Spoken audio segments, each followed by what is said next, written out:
3 ta odam bilan men husumatlashaman deydi Alloh taolo. Birinchisi, men uchun bir narsa beriladi unga.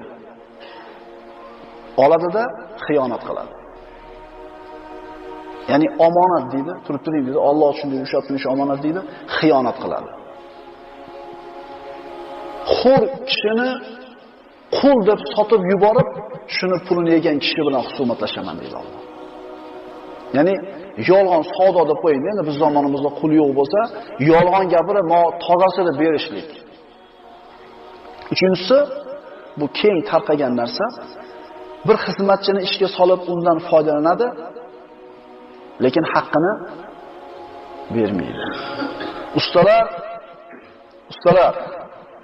ishni qilib qo'yganinglardan keyin haqinglarni bermasdan haqli bahona bilan haydab o'rayotgan bo'lsa, o'sha odamga rahmat deyish kerak.